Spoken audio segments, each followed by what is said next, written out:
Hello everyone and welcome back. Today I'm going to be showing you how you can find the Ferryman and hopefully kill him. So in this video I'm just going to show you like the locations on the map, how you get to him, and the best strategies to fight him. So let's get into the video.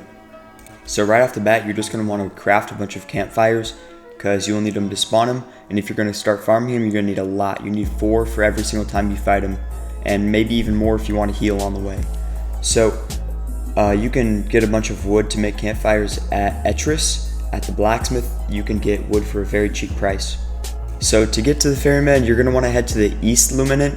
So when you spawn in the game, you're going to be at the Etrian Luminant, which is a completely different map. I'll put both maps on screen right now. You can see Eastern Luminant and Etrian Luminant.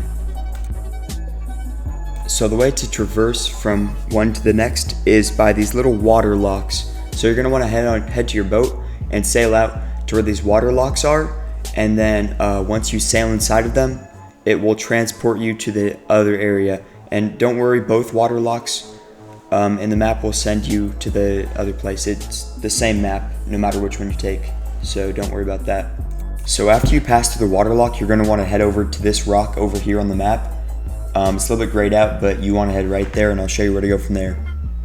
So now in front of me is the rock that I showed you on the map, and what you want to do is you just want to go straight forward right next to it, and so you'll just keep going forward. You'll pass it and you want to keep going. You'll be leaving the map but still keep going, and then you'll see a bunch of whirlpools. That's how you know you're going the right direction. Do not go inside the whirlpools. They'll send you straight to the deaths.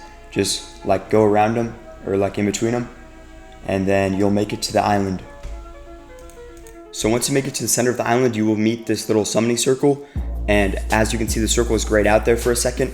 If it is grayed out and not glowing white, you cannot summon the boss during this period. So either wait for it to turn white, but if it doesn't turn white after, like glowing white after a little bit of time, just change servers and you'll find a server where it'll be glowing. And then to summon the boss, you remove all campfires that are already there, and then you place your own 4 campfires on each of the lines, and then you light each one. And then everyone in the purple circle will be, after a certain amount of time, will be teleported to the boss arena. So to set up for the fight, if you want to be very safe, before the fight even starts, you can place down a campfire and light it up, because during the fight, you can actually get a lot of healing done. But fair warning, these can go out during the fight, and sometimes they will even just despawn, so you might have to continuously place them.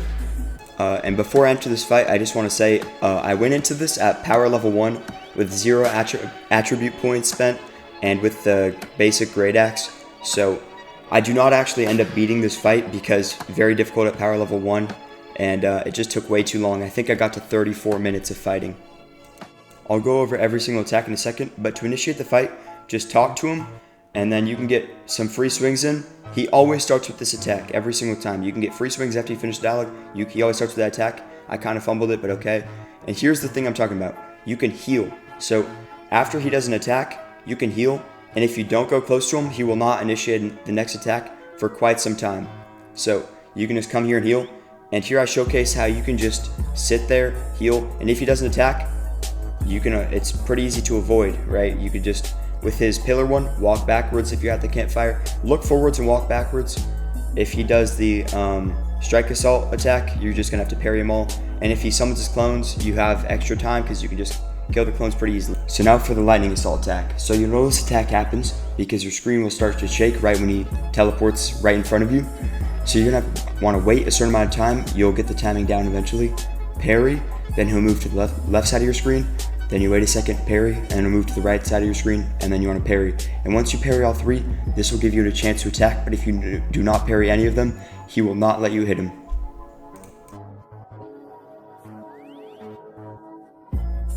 Also, another thing to note is that whenever you get near him and he's not attacking, that is when he teleports away to do another attack. So that's why the campfire trick works, because you will not be near him, so he will not teleport away.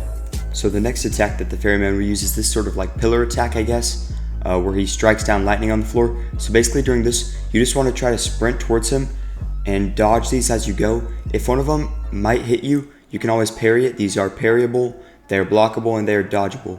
But you just want to run towards him, because while he's doing this attack, you can attack him, but after he will teleport away. So just sprint as fast as you can towards him, start getting damage, and while you're swinging at him, the little pillars will not hurt you, so even if you're attacking him, the pillars cannot deal damage to you. One thing I recommend to do while fighting him is to use an aerial attack instead of a running attack, because running attacks will knock him back and you won't be able to get any more M1s on him. So the third and final attack of phase 1 is this little clone attack. So basically he just summons 2 clones twice, and during this you basically won't be able to get damage unless he spawns near you, to which you can just spam M1s and it'll kill the clones as they spawn. But basically you just want to keep your distance and swing, use your range to your advantage, because they're kind of janky and sometimes they just get hits for no reason.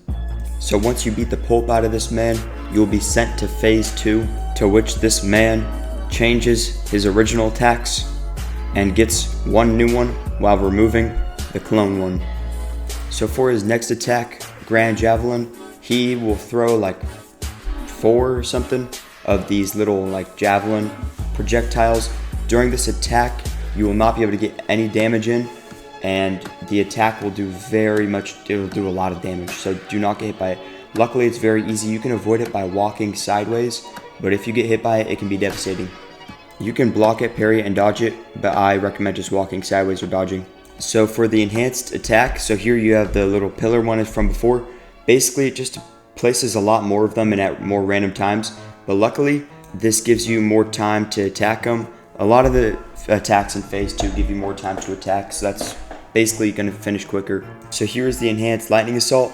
Basically the timing's just slightly different.